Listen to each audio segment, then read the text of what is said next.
So Sobs and Throbs, page 105, where we'll pick up from last time. Through certain selfish motives, Mr. J suddenly began to appear in his true colors after shifting to Toka and found fault with everything at Mirabad. The master, when he got an open charge of faithlessness proved against him, I'm gathering him refers to Mr. J, summarily dismissed J from Mehrabad on the 21st of July. And naturally, since then, the young man began to poison the minds of the Mughal community against the institution and its authorities with unfounded falsehoods, which resulted in the present appearance of Ali's father at Toka. The authorities still tried their best in bringing around Ali's prejudiced father to the right point for 2 whole days and nights, but the man remained adamant and would listen to no rhyme or reason. The authorities, therefore, on the strength of the stamped bond, simply refused to allow the boy back unless the gentleman made good the costs of the boy's education and maintenance to date.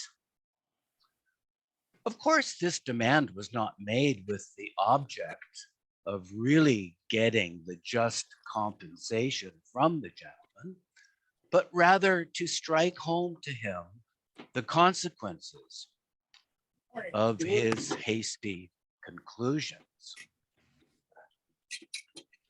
Ali's father went away from Mehrabad, but not to Bombay. On the 14th of August, he was reported of complaining to the local police, who referred him to higher authorities.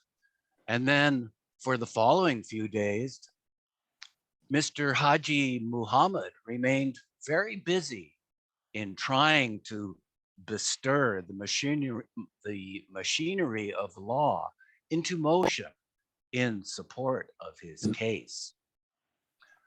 Thus, once again, devil and divinity were at loggerheads with a vengeance. On the one hand, Ali's father was trying to call the law to his aid.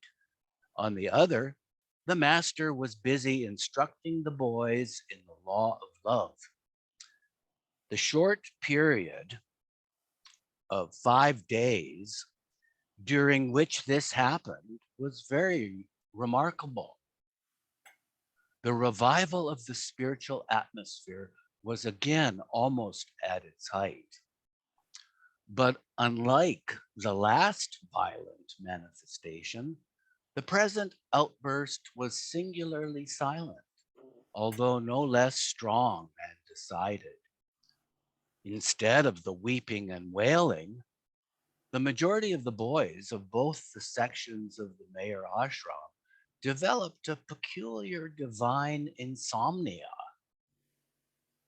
which was at the same time quite harmless. Some of the Prem Ashram boys hardly slept at night or during the day, even for an hour. Yet for all that, they looked no less active, bright, and cheerful than those few that slept normally.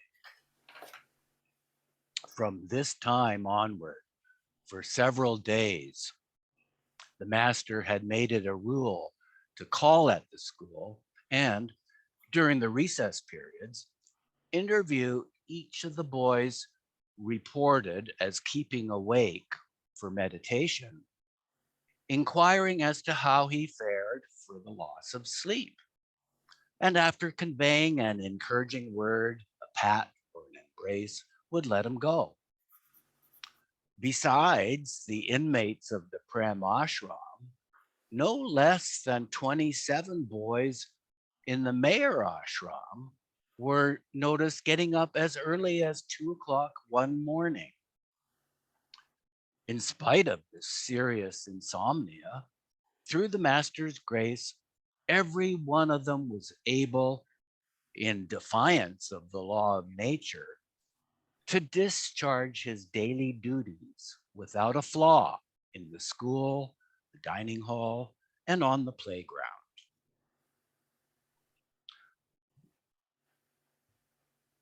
Betty, would you mind continuing for us? But the history was to repeat itself um, on the 19th of August, just in the midst of a prize distribution gathering in connection with the previous day holiday sports. At 5 in the evening, the ashram authorities were served with a legal writ by Ali's father demanding the boy back. This gave rise to a keen discussion between the master and the disciples for nearly 2 hours. The latter were divided into two groups. The one advocated the law to take its own course, and the other thought it advisable not to proceed further and hand over the boy at once. Strange enough, the master sided with the last group, and it was finally decided to give up the hero. Consequently, besides Ali, some other Mogul boys were also handed over to their respective guardians, who were accompanying Mr. Syed Haji Mohammed at about 7:30 that same evening. I would avoid the repetition of the touching scene and the gloom that overshadowed Mehrabad at the time, when the master conveyed the following words. Ali is the best amongst those given up today. The poor boy will suffer much. However, these sufferings for my sake will bring him nearer to me. If he is still allowed to stay, so much the better. If he goes mad with the suffering, they themselves, Ali's father and relations, will bring him back to me. Even if he dies through these shocks that his relations are persisting in causing to him, he will come unto me. He has one thing, love, and very intense love that none can rob him of. The Second Bid for Freedom, Chapter 18. After this second forced exit of Ali from the ashram, to all appearances no hitch was perceptible in the atmosphere. On the contrary, the divine outburst of feelings and enthusiasm amongst the boys was gaining ground by leaps and bounds. Besides, the master ceased to show the great concern that he had displayed on the last occasion, and no attempt therefore was made to get Ali back from his father as before. But the master never seemed to have forgotten the hero and his position as the leader amongst the little lovers. He continued inspiring the rest of the boys. And within 3 days of Ali's going away on the 22nd of August, he got all the rules and regulations of the Meher Ashram suspended for about a month in respect of all the boys who might be near him or his seat. None of the boys were, according to this order, ever called away from him or restricted to going to him whenever they liked. Consequently, the person of the master, when he happened to be out and about, was a sight for the gods to see. It was like a Christmas tree surrounded by a crowd of little ones, each trying frantically to reach it and grasp at its inviting branches, full of sparkling toys and novelties. But since this tree of knowledge, the master's person, had but only 4 branches and 20 twigs in the shape of hands, feet, and fingers, the strain and pulls it had to bear against the scores of hands grasping and pulling at it may well be imagined and written. Of course, there were no toys and novelties about the master's person, but in their place, his sparkling brown eyes, his rosy lips parted in a loving smile, disclosing some of the pearly teeth and his golden and shining ringlets, and above all his genial temper, were enough to madden them with joy, and such onslaughts on his person by the boys were so frequent that the master was often seen playing a sort of game of hide and seek with them, while going from one place to the other in the surroundings of the Meher ashram. I wanted to ask, I was a little confused about rules being suspended. It sounded like the kids had more access to Baba. Um, Exactly. That yeah. was my impression too. Uh-huh. How seriously the master looked bent upon making some fresh additions to the Prem ashram will be seen from the fact that on the 28th of August, His Holiness came out of his retirement as early as 3 o'clock in the morning and personally inspected the many little ones who were sitting in meditation at the cost of sweet sleep, which can only be judged by one who has had the experience of being disturbed from it at such an hour. By this time, some of the Meher Ashram boys can fairly be said to have gone mad after the master and his photos, which were now in great demand. They were not satisfied with the large variety of the master's photos that were already in stock, and copies of which had been freely distributed amongst them, but insisted upon the master appearing in many fantastic garbs and get photographed. The master, too, went much out of his way during this period and condescended to fulfill the peculiar fancies of these enthusiasts, and let himself be photographed in many postures and dresses as he had never done before. The un Thanks, okay. thanks, Betty. Next reader, Marvin, please.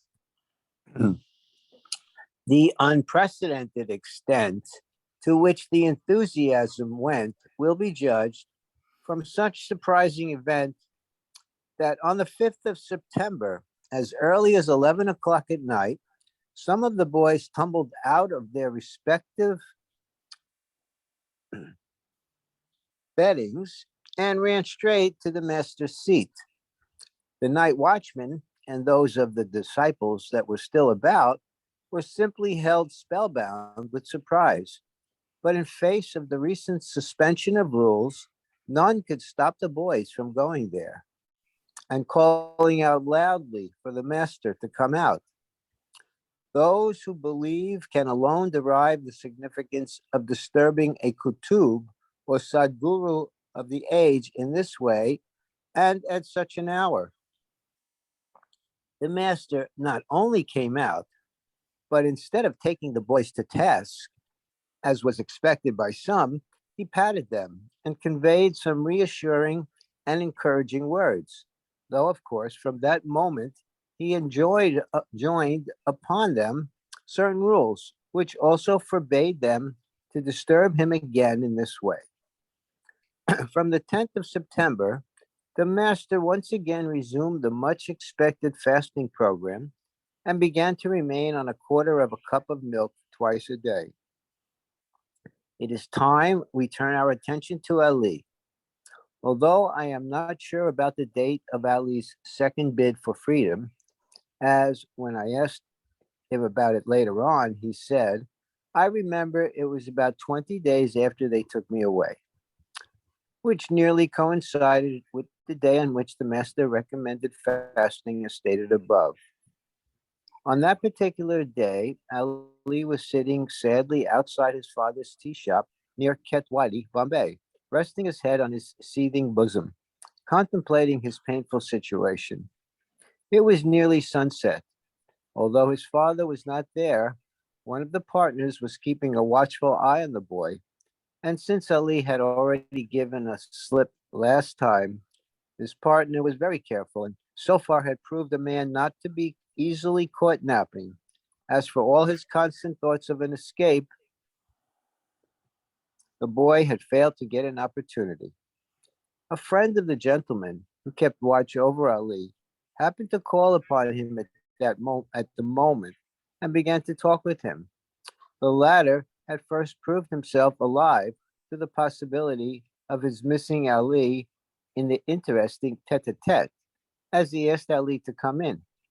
But without any particular scheme in view, the boy quite innocently said that he preferred to remain where he was. And the gentleman was good enough to let the boy have his way, but continued to call out his name at regular intervals. For some time, the situation became very comical. Every few minutes, the watchful mogul would cry out, Ali, where are you? Are you there, Ali? And so on. And the boy also used to shout back, as being there, till at last Ali was tired with this humbug, which was the last thing he could put up with at that moment. The last reply he shouted back was also a mild protest. Of course I am here. Why do you call me again and again? But Ali was not in the least prepared for the result that his protest brought about. 4, 5, 8, even 10 minutes passed, and there was no more call. Ali suddenly felt an impulse. He shot a sly glance into the interior of the shop. The two men were busy in their conversation, perhaps engrossed in their favorite topic of the glories of Persia. Quick as lightning, Ali came to a decision, and with equal swiftness, put the same into action. With a bound, he was off and began to spring from house to house and corner to corner, keeping himself under cover through the, owing to the rain, muddy lanes and by lanes of Ketwadi. This time the boy was well prepared in the matter of funds and already had a 10 rupee note neatly tucked in somewhere about his clothes. Being instinctively aware of a chase, he came straight to the Victoria Terminus station, booked himself for Ahmednagar, and at the first opportunity jumped into the same old Madras mail.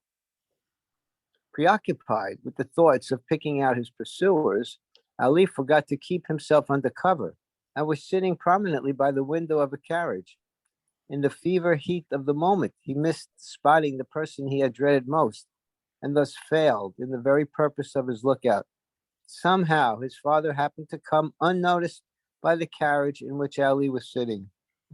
Ali saw his father just in the nick of time, but it was too late. Their eyes had met. But within that fraction of a second, Ali's heart called out for the master and asked for protection. Since the call was made from the very depths of a highly strung soul, the omnipresent power was equally swift in responding. With a great sigh of relief, Ali found out that in spite of seeing him, his father had not seen him.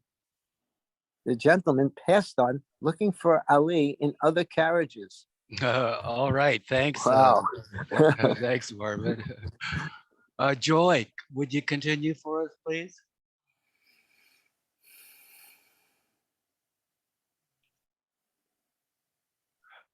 Joy, try unmuting first. Okay, thanks. With a few minutes of this miraculous event, with a sharp whistle that sounded as the sweetest music to Ali, at the moment the train began to move out of the great terminus.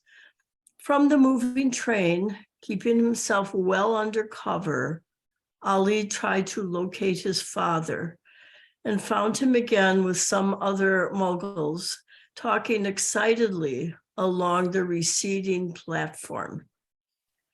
Quote, wire telegram, unquote, were the only words that reached Ali's ears.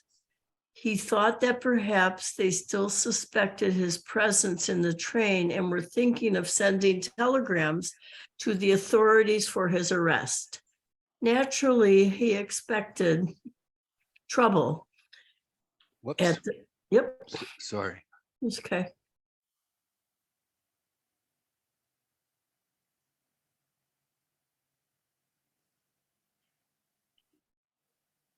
Naturally, he expected trouble at the next halt. And so the poor soul remained undercover until the train had passed out of Kalyan. At the junction of Dawn, To his great horror, Ali found a confounded policeman much interested in him.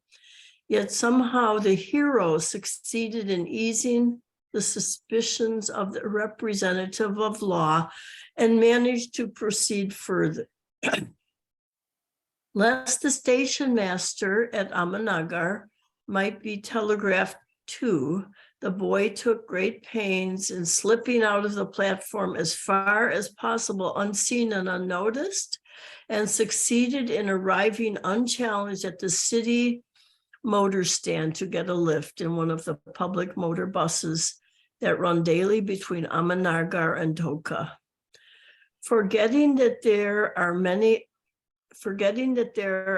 aslip betwixt the cup and the lip, Ali thought that he was at last out of the wood when he took his seat in one of the buses and lost himself in thoughts of the master. However, the driver of the bus became suspicious about him, and the pretense of taking tea quietly entered a Mogul tea shop near the motor stand and informed the proprietor, who happened to be a friend of Ali's father and knew the situation well. The latter at once hurried to the spot where Ali was quietly sitting, all engrossed in thoughts of the master.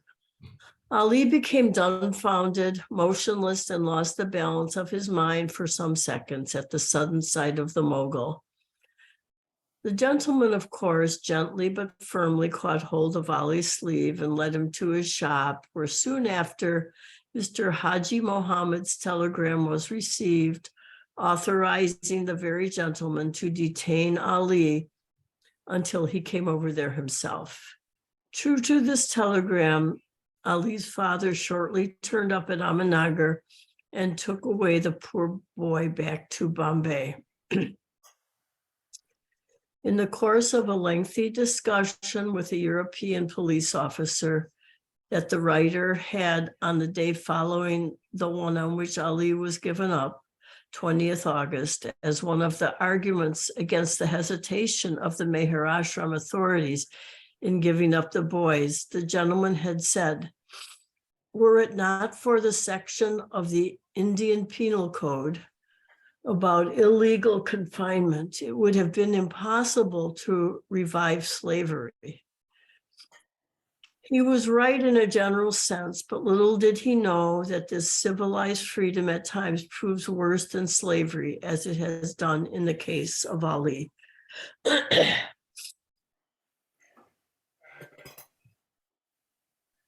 Chapter 6, the chapter of many events. Before I describe Ali's further adventures, it would not be a bad plan to narrate some of the important events that took place about the master in the meantime. On the 14th of September, His Holiness seemed to be very indisposed when out of the new candidates. On the 14th of September, His Holiness seemed to be very indisposed when out of the new candidates, a Hindu lad named Tukaram insisted upon the master to transfer his sufferings to him. It was only when the master gave a solemn promise to get well in 2 days that Tukaram got pacified. It was due to this promise, as well as the great insistence of the other boys, that the master took a little milk on the 16th of September after remaining 5 days on tea without milk. Thanks, Joy. Ernie, please.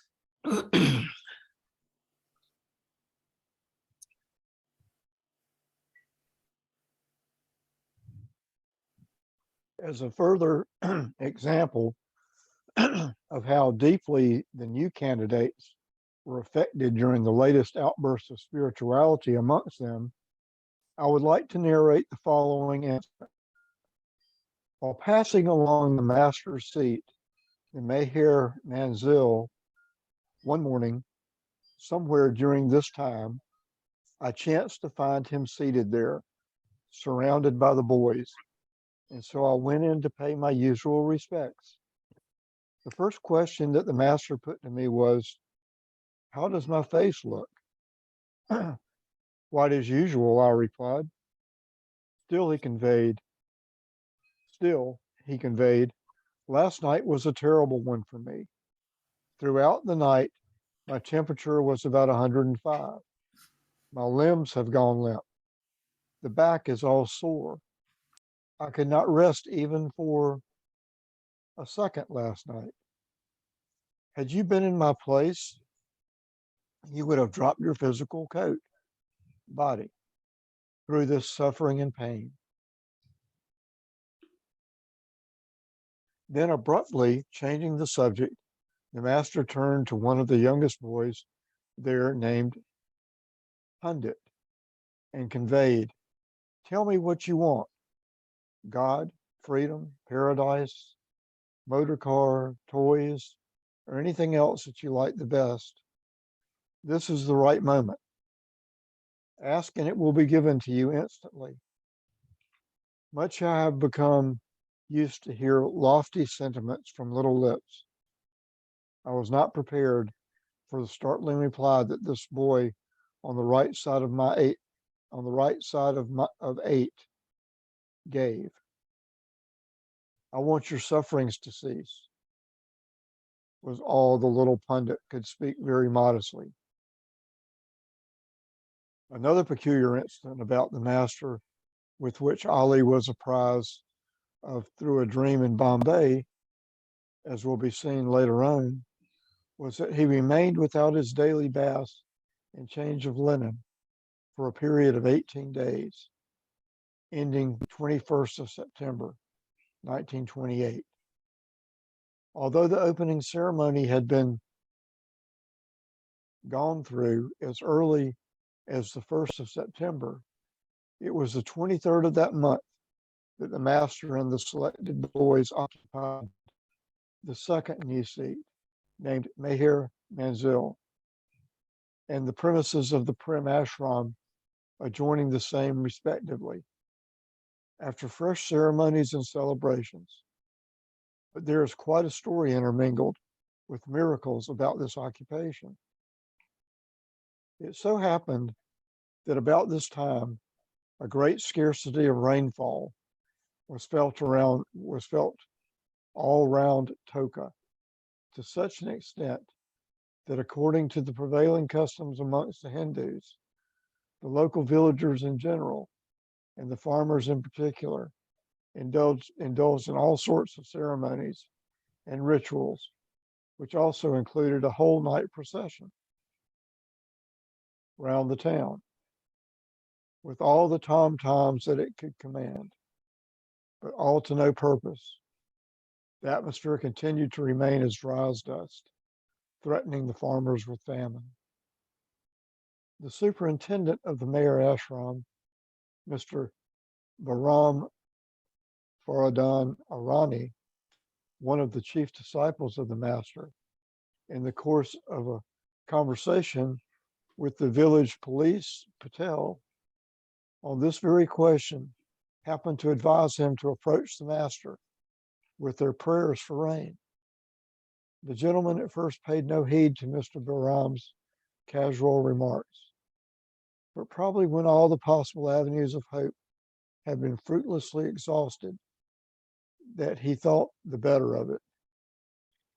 On the morning of the 16th of September, the village police Patel at last approached the master in company of some of the other villagers and humbly solicited his blessings for a good shower. Possibly because the prayer had originated through the suggestion of one of his beloved disciples, the master readily granted the boon and conveyed, "It will soon begin to rain now." Within less than an hour of this reply of the master, clouds began to gather over Toka, and the bright and hot morning suddenly went cold and dark. Nay, a few minutes more and it began to rain. And it was not a passing shower. Almost for the whole week, it rained cats and dogs at Toka, greatly inconveniencing all the inhabitants of Meherabad. housed as they were in temporary structures, which were not constructed in view of such an extraordinary downpour. But the peculiar and rather humorous point about it was that although the master conveyed that he wanted himself and the boys to shift into the new premises of the Meher Manzil and the Prem Ashram, he would not do so until it stopped raining. Twice it was decided on such of the evenings as promised a dry day on the morrow to bring about the occupation of the premises, and both times the matter was shelved as it did not stop raining. At last, the master gave the following final decision about this occupation on the 22nd of September in these words: if there is no rain tomorrow, from dawn till 2 o'clock in the afternoon, the boys and myself will shift into the new quarters. Otherwise, the question will be put off for a month or two. Thanks, Ern. Marianne, please. The Premi boys and many amongst the disciples could not help getting greatly disheartened at his strange declaration, and particularly with the prospect of another gap of a month or two that it held.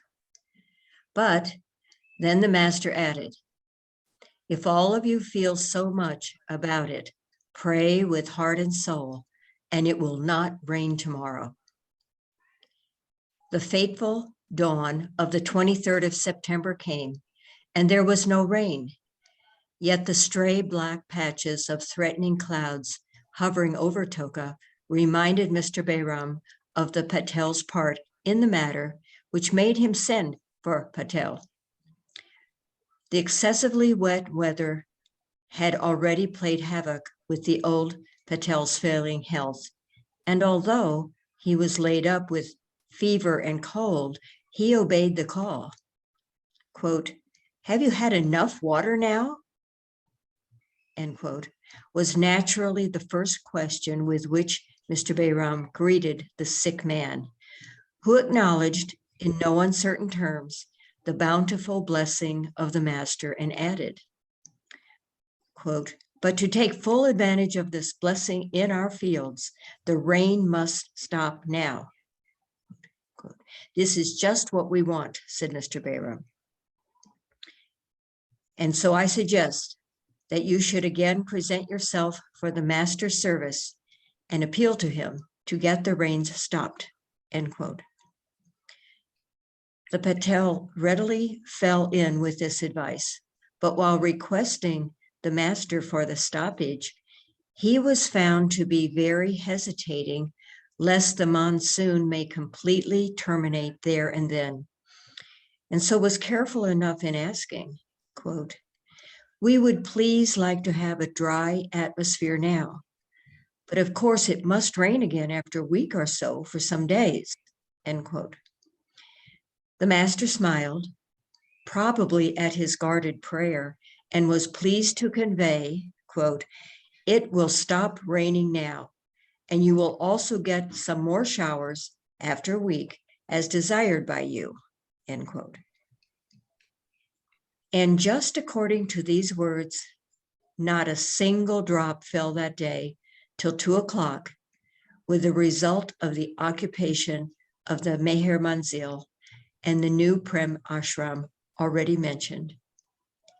From that afternoon, the atmosphere remained dry, save for an occasional stray shower, till about a week, when it again rained sufficiently to satisfy the inhabitants of Toka. Now let us have a look at these mysterious new premises, as, since the day they were occupied, none save certain disciples and workers used to be allowed access thereto. No sooner one would enter the colony from the riverside at a stone's throw from the banks of the ever-sparkling Godavari, that a compound enclosed with bamboo railings about 30 yards in length was prominently visible amidst the cluster of green trees and bushes. About 10 feet away from the bamboo railings, there was another one made of bamboo mattings fixed against rafters 6 feet high, which enclosed the rest of the inner compound from all the four sides, giving an inner space of about 30 by 30 yards shut out from onlookers. One of the two peculiar structures that jutted out from the inner compound was the original, quote, box seat of the master, but which, since its removal here, was occupied by Chota Baba. The other, right in the middle, was, paren, and probably will remain for a long time, paren, the master's new seat, the Meher Manzil. It is solidly built in lime and bricks, with a peculiar dome as a roof, having 3 windows on 3 sides and a door facing the riverside. It is 7 feet by 7 feet in space.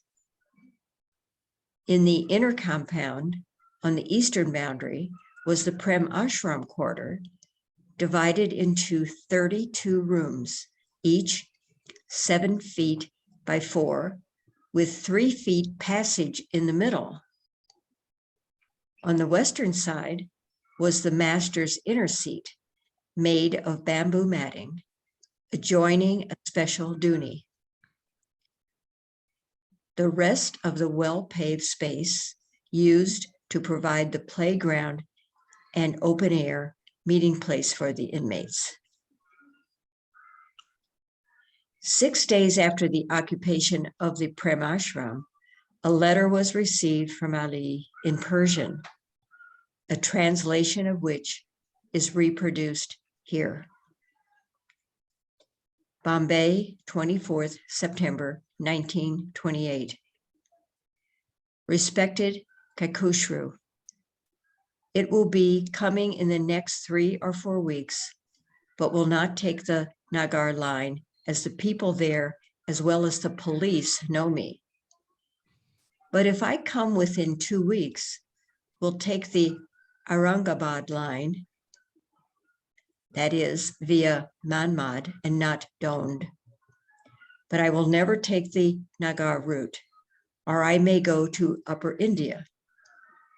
By God, the love of Baba would not lessen a whit in my heart, even if my head be cut off.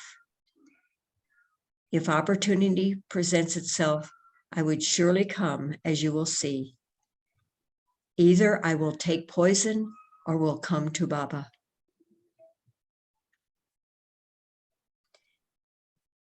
Oh God, I do not know what to do all these days and how to escape, as my father and 3 other persons are on constant watch upon me, which Baba already knows. Please speak to Baba on my behalf. He, who deprived me of union with my beloved, may his heart be the target of thousands of sword slashes. I have kissed this letter as it is to reach your hands. If Baba so ordains, I may come soon.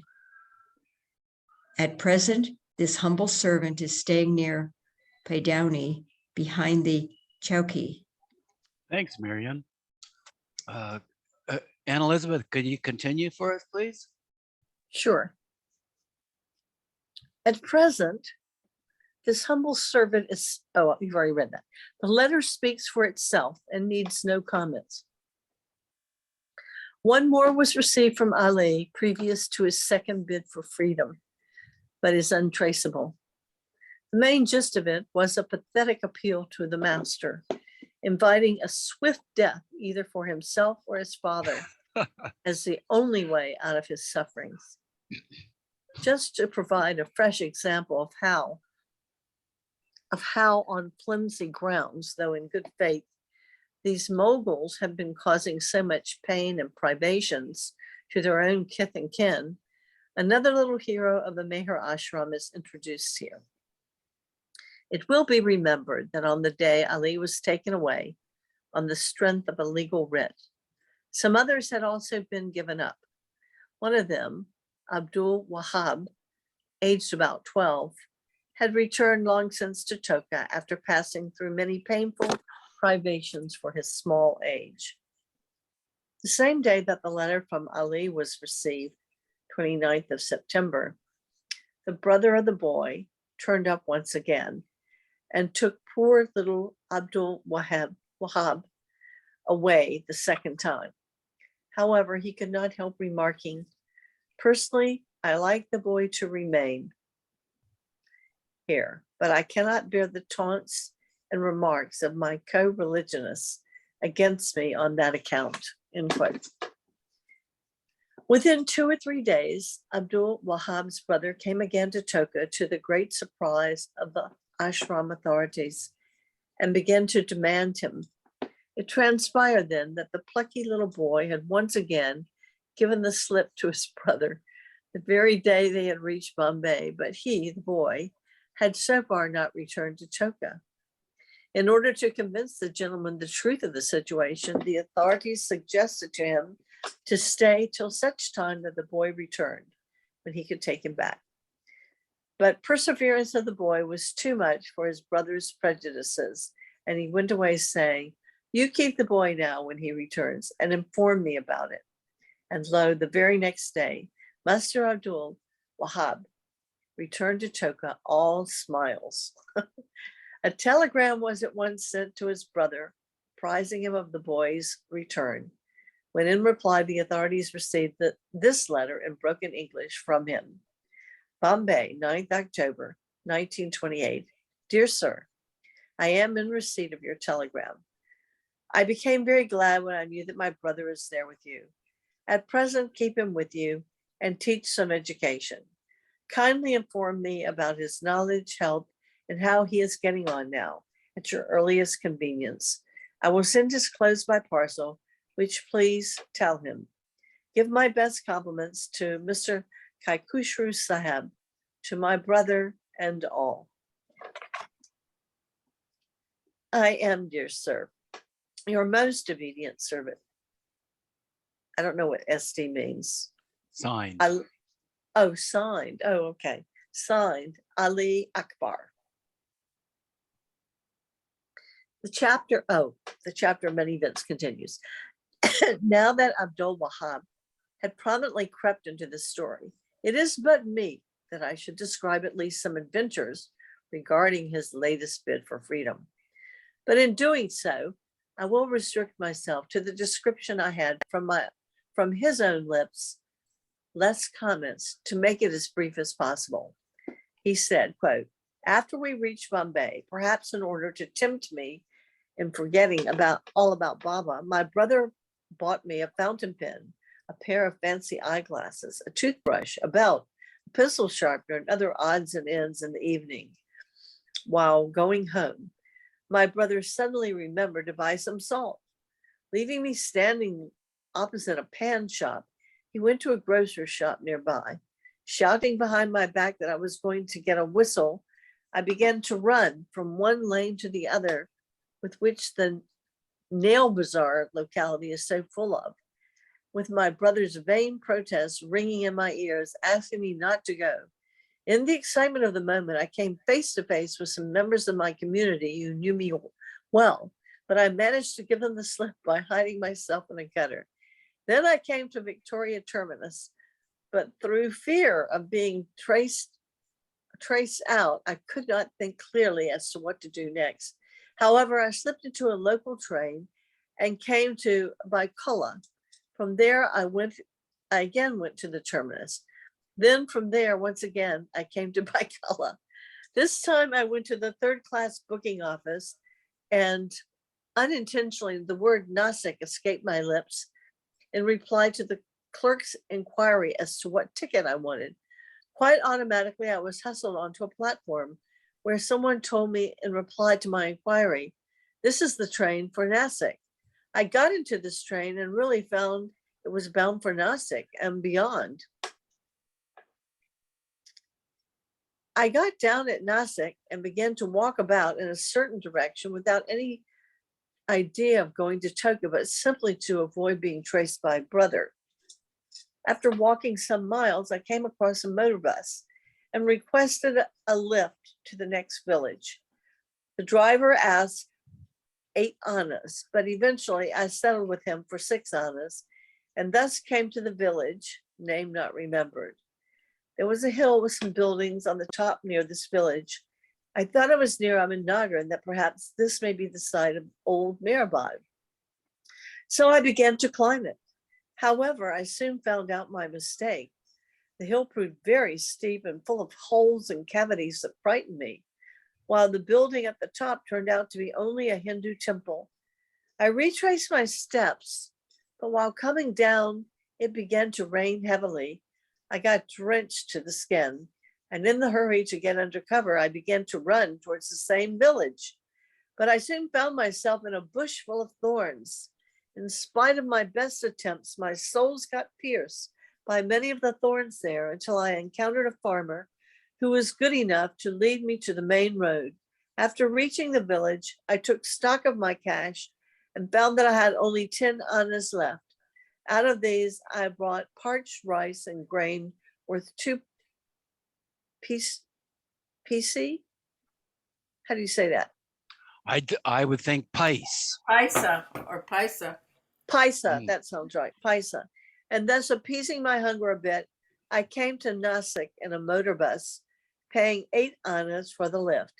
Here I made inquiries as to how to reach Ahmednagar and was informed to go via Manmad. I managed to get into a train unobserved without a ticket for Manmad. On the way, a policeman caught hold of me and began to threaten me with arrests on suspicion. I succeeded in shaking him off by offering him the pencil sharpener that my brother had recently bought for me. Thanks, Elizabeth. Mahu, please.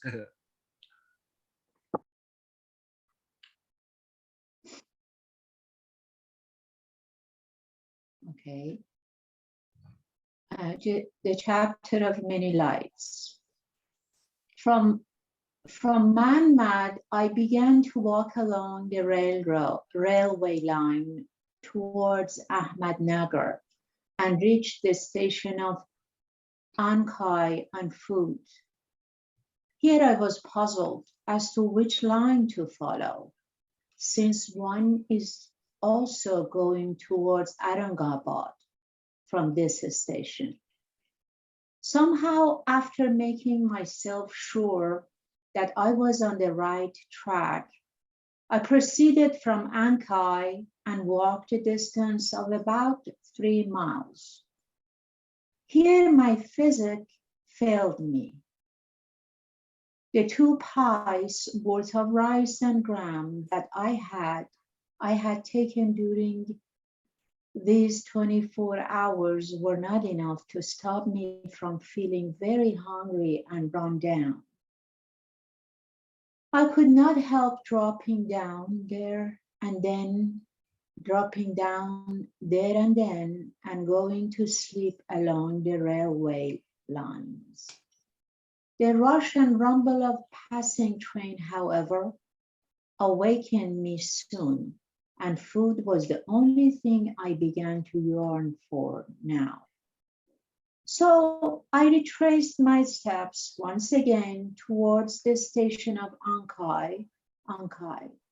On the way, I met a man. I offered him the anna and a half I had in exchange of something to eat. That man insisted on seeing what else I had upon my person and selected the fountain pen in the lot and offered a piece of bread and a promise to smuggle me in the train for Nagar in exchange for that. Of course, I struck the bargain and in return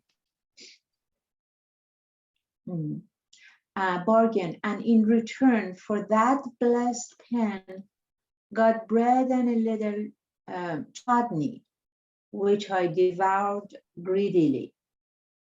In the meantime, another man turned up and offered to give me some more bread.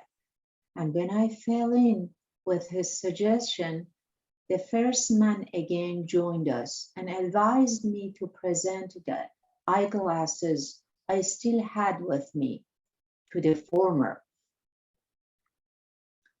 Thus, in exchange for the eyeglasses, I got a fresh piece of bread. But this time the train for Ahmednagar came into the station of Ankai, and true to their promise, those men smuggled me into a into a third-class compartment. I arrived at Ahmednagar, where I managed to get shelter and food for a day or two before coming over here. What a tremendous attraction the master's loving personality holds for these little ones to make them go through such daredevil situations. Now to pick up the narrative proper. On the morning of the 3rd of October, the master suddenly set out from Toka for an apparently aimless spin in a motor car. This trip, besides ending in the meeting of the hero with the master, has since proved memorable in many other ways. The master particularly included Ali Akbar, another Mughal boy, who is deep in love with the master, hence nicknamed Majnun by him, or Aluba, of course, in the party accompanying him. From Toka, the party went straight to one of the master's sincere disciples, Mr. Safa, at Ahmednagar, where they halted for some time and took refreshment. About noon, they left for Nasik, on the outskirts of Ahmednagar, near the tomb of the well-known saint Bapu Sahib. The car crossed another one. Her Holiness Hazrat Babajan of Pune graced this car. Probably the master had come to Ahmednagar for meeting his own master, and the words of Count Hermann Kisserling, quote, "The significance of an event must not be judged by those professed intentions that accompany it, but rather by its results, end quote, quite fit in with this event. On the 5th of October, the master returned once again to Ahmednagar at 1:30 in the afternoon, and again graced Mr. Safa's place near the cotton market, where it was already decided to halt for the rest of the day and then proceed to Aurangabad the following morning. A special seat was found to be gracefully prearranged for the master in the house. But mysteriously, the moment he sat upon it, he got up and betook himself to the little garden in front of the house, where he took his seat on a chair.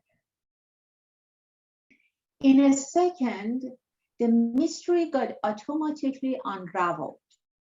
A car came dashing along the road adjoining this garden and stopped at a little distance away from where the master was seated. Again, Hazrat Babajan was occupying this car. Thus, the two masters had crossed each other twice within 48 hours at Ahmednagar, each coming from a long distance for some purpose best known to themselves. However, the master conveyed this much, quote, "Babajan has come again and I have now become free, end quote, and canceled the original program of staying there the whole day. Accordingly, the party once again started that same afternoon for Aurangabad.